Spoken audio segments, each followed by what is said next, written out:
रामकृष्ण हरी. निरूपणासाठी घेतलेला अभंग संत नामदेव महाराजांचा आहे. सुखा लागी करीसी तळमळ.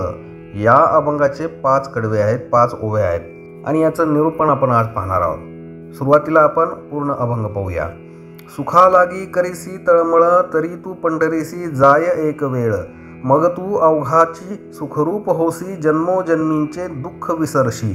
चंद्रभागे करिता एक स्नान, तुझे दोष पळती रानो रान. लोटांगण घालिता महाद्वारी, कान धरोनी नाचता गरुड पारी. नामा म्हणे उपमा काय द्यावी, माझ्या विठोबाची आलावला घ्यावी. शब्दशः या अभंगाचा अर्थ घ्यायचा झाल्यास संत नामदेव महाराज आपल्याला सांगतायत, सुखासाठी नुसती तळमळ करण्याऐवजी एक वेळ पंढरीला जा. सुख म्हणजे काय ते अनुभवशील, त्यातच संपूर्णपणे सुखरूप होशील. जन्मोजन्मीचे दुःख विसरशील. चंद्रभागेचे एकच स्नान, महाद्वारीचे एकच लोटांगण आणि गरुड खांबाला केलेल्या चुकांबद्दल कान धरून कवटाळण्याने तुझ्यातले दोष रानोमाळ पळून जातील. संत नामदेव महाराज म्हणतात, या विठोबाला काय बरे उपमा द्यावी. लहान बाळाला जशी आलावेला घेतात त्याप्रमाणे करावे. पहिली ओवी अशी आहे, सुखा लागी करीसी तळमळ, तरी तू पंढरीसी जाय एक वेळ. संत नामदेव महाराज या अभंगाच्या पहिल्या चरणामध्ये आपल्याला सांगतायत की आपण मनुष्य प्राणी दिवस रात्र सुखांच्या शोधात किंवा ते मिळण्यासाठी आपण तळमळ करीत राहतो. परंतु ते क्षणिक सुख मिळवायला देखील अनेक दुःखातून आपल्याला जावं लागते, अनेक अपमान संकट यातून आपल्याला जावं लागते आणि आपल्याला पाहिजे ते शाश्वत सुख मिळतच नाही. आता आपल्याला असं शाश्वत सुख हवं असेल, मिळवायचं असेल तर आल्या जन्मात एक वेळ तरी भूवरील वैकुंठ भूवैकुंठ पंढरीला जायला पाहिजे. दुसऱ्या ओवीमध्ये संत नामदेव महाराज म्हणतात, मग तू अवघाची सुखरूप होसी, जन्मोजन्मींचे दुःख विसरशी.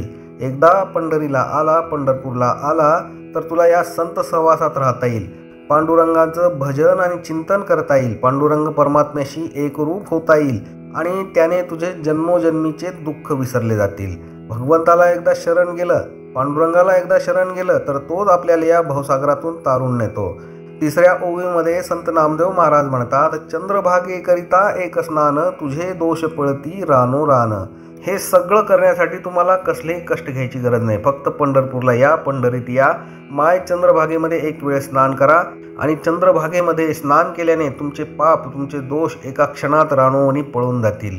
चौथ्या ओवीमध्ये संत नामदेव महाराज म्हणतात, लोटांगण घालिता महाद्वारी, कान धरोनी नाचता गरुड पारी.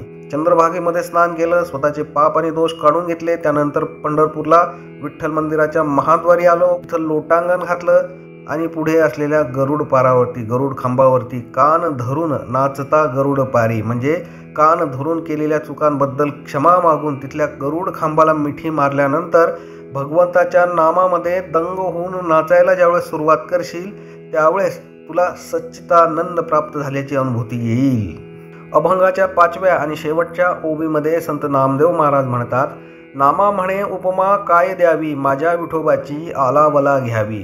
परमात्मा पांडुरंग इतका दयाळू आहे की त्याला काय उपमा देऊ मी, कुठली उपाधी देऊ, कोणत्या नावाने हाक मारू. त्याने आपल्यासाठी सगळे किती सोपे करून ठेवले आहे. माझ्या या दीनवत्सल पांडुरंगाचे अनंत कोटी उपकार आहेत आणि जेवढे उपकार मानेल तेवढे कमी आहेत. एक गोष्ट स्पष्टपणे सांगता येईल, संसारामध्ये सुख नाही, संसारामध्ये दुःख चौघड आहे, विश्रांती नाही, रात्रंदिवस नुसती तळमळ आहे. मग खरे सुख प्राप्त करून घेण्यासाठी संतांच्या सहवासात राहून भजन कीर्तन करीत पंढरीला पांडुरंगांचेच गुणगान करीत राहावे, नामस्मरण करीत राहावे. यातच आपल्याला सर्व सुख प्राप्त होणार आहे. कारण सर्व सुख विठ्ठलाचे पायी लोळण घेत आहे. त्याच्या गळामध्ये तुळशी हार शोभून दिसतो. चैतन्य स्वरूप भगवान परमात्मा विठ्ठल याचं नामस्मरण, नाम संकीर्तन, नामचिंतन, नाम साधनांवरती आपण भर देऊन आपलं जीवन पावन करून घ्यायला पाहिजे. आपल्याला जर खरं सुखच प्राप्त करून घ्यायचं असेल तर या पंढरीला एक वेळ जावे लागेल आणि तो परमात्मा विठ्ठल अंतर्बाह्य आपल्याला सर्व जाणतोच असतो, फक्त त्याच्यासमोर उपस्थिती नोंदवायची आहे. रामकृष्ण हरी, रामकृष्ण हरी, रामकृष्ण हरी.